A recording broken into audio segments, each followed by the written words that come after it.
up, badasses? I am so excited to be here with you today. I'm going to be sharing again all about 3 hot tips to stop overthinking, to break free from being a prisoner to your mind, and to drop into your heart so that you can be present in literally everything that you do. And believe me, I know what it feels like to be stuck in your head, to be trapped in your mind 24/7, to be reliving, rehashing, going over the past to think about what could you have done better, what could you have done differently, or to try to control future scenarios, future situations.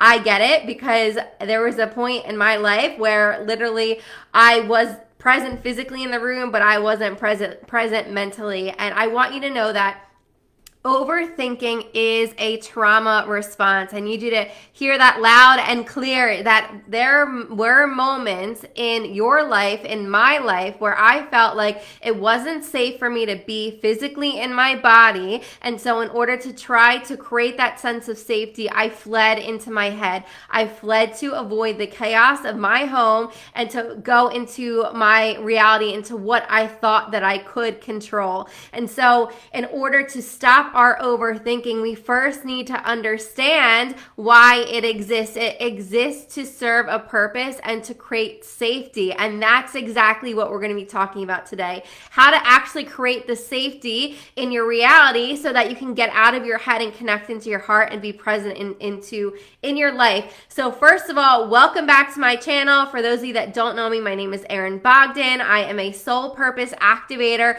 confidence and authenticity coach, and I really help unfulfilled go-getters and high achievers and people pleasers ditch their self-doubt, ditch their not enough mindset, and become their most confident, capable, unstoppable, and unapologetic as fuck badass self. So if that sounds like you are in the right place. So we're going to dive right in, and I want to also say that this overthinking pattern, if you're experiencing this, you know that you're probably not even living fully, right? It's impacting your relationships, not only with yourself, but with other people, because everyone, most people in this world just want to be seen, acknowledged, heard, and loved. And if you're not mentally present for your loved ones, you're not meeting any of those needs, right? And so that feels most likely pretty shitty for them.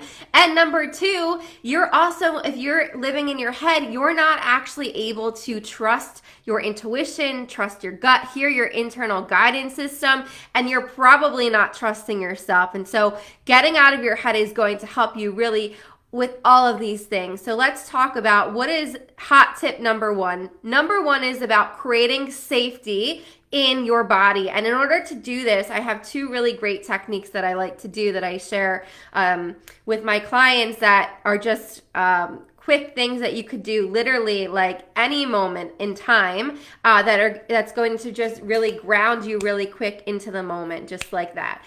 So the first is to just simply look around your environment and take some deep breaths and pick one object in your room to focus on. So over here I have a picture of Jesus. I have a pink Himalayan salt lamp. I could bring my attention to that point of focus, take some deep breaths, and connect to my breath and acknowledge for myself that I am safe in this moment. I am safe here and now. And as you spend maybe a minute or two gazing in that direction, focusing on that object, then picking another point or object in your room to focus on. And you can do this, I would say, for 2 or 3 times, 2 or 3 cycles, so that you can really ground in the presence of knowing you are safe here and now, and it's safe for you to go back into your body, to get out of your head.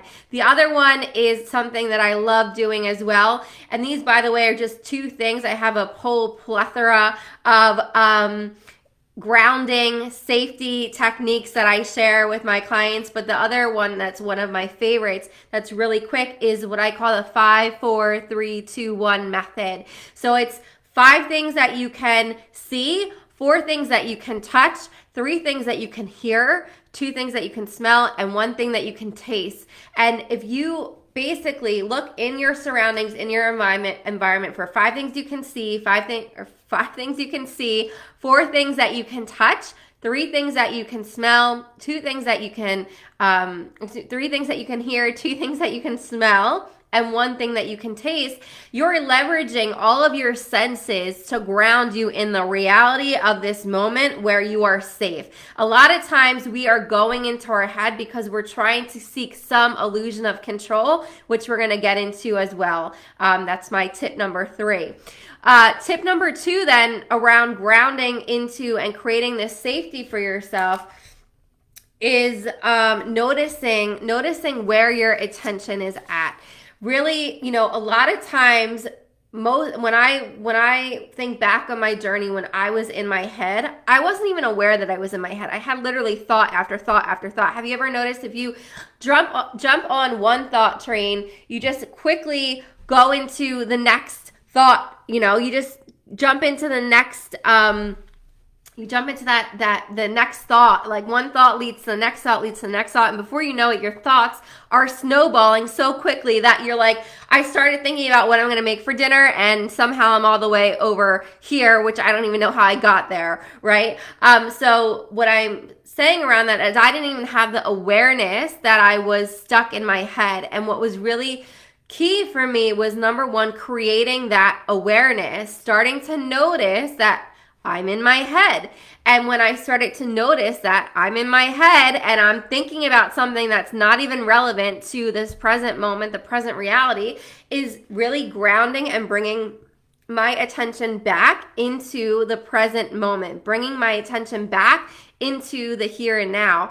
And you can do that simply by focusing, taking a deep breath in, and just focusing all of your attention in the here and now. And if you've ever noticed, this is also really common for us to just go into our thoughts, is when we're doing some autopilot task. For me, the quickest example to share is driving. I don't know if you've ever wondered, how did you get from point A to point B? You don't even remember the path that you took, or don't even remember what scenery you saw because you were so preoccupied in your thoughts. So a lot of times now when I'm driving, if I'm noticing that I'm going into my head, I actually will take these deep breaths and go back into the present moment and be present with what I'm doing and what I'm experiencing. I want to share too here that I recently just did another video on how to create space between your thoughts and deal with your negative self-talk and your inner critic. And that video I will link here. And that is absolutely also connected to, once you have the awareness that you're in your head, and once you start knowing that you're overthinking, and then you can realize that most of these thoughts are illogical.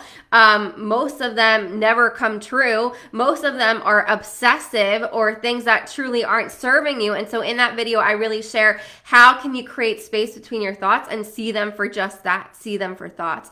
And the last tip I want to share here around this hot tip number 2 is, a lot of times we go into our head, like I had shared, when we're trying to control or think about some future scenario or best prepare ourselves or figure out what action we need to do, what we can take, and we get a lot of anxiety around like the unknown and what the future holds. And so something that's also really grounding and has worked for me and my clients is asking myself, what action can I take right now in this moment that's going to give me a little bit of peace of mind and ease a little bit of my anxiety? It could be something as simple, if I go to bed, this isn't me anymore, but if in the past, if I had laid down to go to sleep and my mind was racing, one action that would give me some peace of mind, some ease, would be to, number 1, do a brain dump of all the thoughts in my head, or to write out my to-do for the next day. Whatever was creating the anxiety and the overwhelm, what's the one action that I can take in that moment where I can feel a little bit more peace, a little bit more calm? All right, so tip number 3, the last tip here, is knowing that your overthinking is actually an avoidance tactic. It's a tactic to avoid this uncomfortable feeling that you're feeling that you don't want to be feeling. How fucking brilliant is that, right? Like, once you can really sink into understanding and knowing that every behavior serves some positive intention, some purpose, you can actually start to see the beauty in your overthinking and not necessarily hate it as much, right? But understanding that, like I said, the overthinking usually is a way that we seek control, and we seek control most of the time because we don't feel safe, or we feel helpless, or we feel we don't love dealing with the unknown.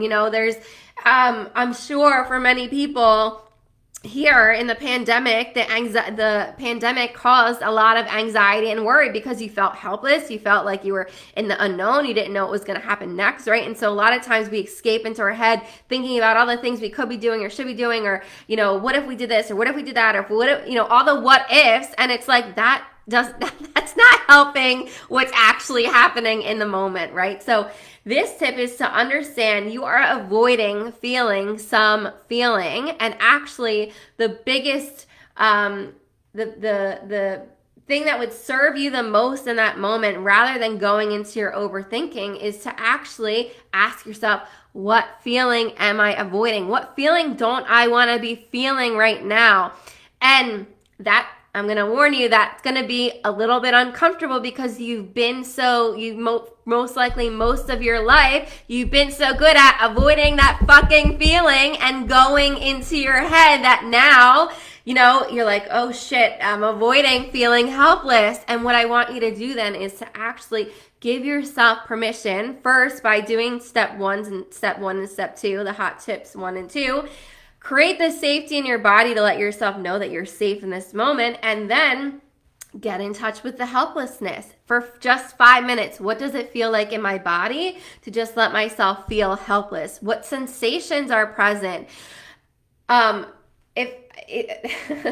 have so many thoughts going through my head. What I want to share for you is, if I could share one thing, what causes most of our problems as a society, is that we've suppressed our feelings. We stuffed down our feelings and we've avoided these feelings. And the problem is, like, we can't run away from our feelings. Our feelings aren't good or bad. Our feelings are just trying to get our attention and let us know that some part of us is seeking our attention and needs our attention. And usually it's some part of us that's hurting, that's in pain, that needs love, that needs compassion, that needs kindness. And that part of you that feels helpless is probably triggering an old part of you, a younger part of you, where you felt completely helpless in a moment and it was so unsafe and you didn't know what to do and your feelings were overwhelming and you've just stuffed those feelings. And so the key is to get in touch with the emotion, get in touch with the sensations, get in touch with the feelings, and allow them to move through you like waves. When you allow them feeling to move through you,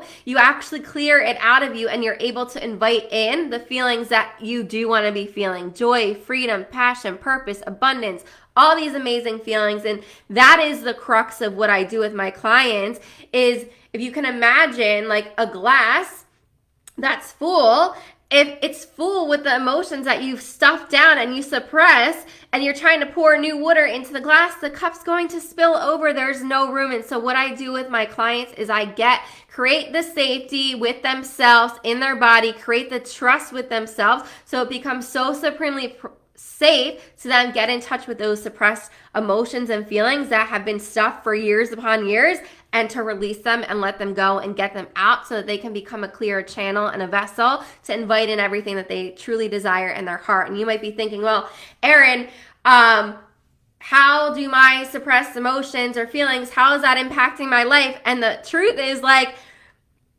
life is a mirror. People that are coming into your life are mirroring to you internal things within yourself that you need to deal with. So if you're, for example, have suppressed your anger and your resentment towards your father or your mother, and you just can't stand different parts of your partner that trigger that same anger and resentment, that's coming out in the relationship with your partner. If you have suppressed the grief and sadness around not ever fully feeling heard, loved, supported, for just being you as a child, that's going to come out through, usually what's on top of our sadness is anger. So maybe you're losing your temper pretty quickly with those in your life around you, and you don't know why you're just snapping out of nowhere for nothing. Those feelings don't just disappear, and actually also our suppressed emotions and feelings are what then manifest emotionally, physically in our body, which then causes disease. So now I'm going off on a little bit of a tangent, but just to recap, the 3 hot tips to deal with your overthinking is to create safety in your body, to bring your attention back to the present, into the now, asking yourself, where is my attention at and how can I bring it back to the now? And the last one is to ask yourself, what feeling am I avoiding? And giving yourself permission to get in touch with that feeling for just 5 minutes. And I want to leave you with, if you feel like first of all, if you feel like everything that I'm saying, you're like, yes, this is me, I'd absolutely welcome the opportunity to speak with you, to have a conversation, to have a heart-to-heart, because I so deeply get so much joy out of helping my clients move from the experience of where I once was to where I am today, which is living life, enjoying life, being grounded in the present, enjoying everything that is happening in the now, and being able to be in touch with my intuition, with my inner guidance system, and to trust myself. And none of that can happen if you're living as a prisoner to your mind and you're preoccupied by your overwhelm and your anxiety. And so if you're ready to drop into your heart, if you're ready to deal with and break free and ditch your overthinking, I love and welcome the opportunity to speak to you. You can book a chat with me through the link that's here in the description box. And if you haven't gotten my free guide yet around my 6 steps to deal with, excuse me, 6 steps. I talk fast, right? Like I'm very fast. So sometimes my brain goes faster than my mouth. But I wanted to say, if you haven't gotten my 6-step no BS guide to remember, reclaim, and radiate all of who you were born to be, I'll also link that in the description box as well. And finally, I would absolutely welcome the opportunity for you to like, share, and subscribe to my channel. Let me know in the comments below, what thoughts is your mind most preoccupied with? What was your biggest takeaway? And until next week, I'm sending you so much love. Have an amazing rest of your day.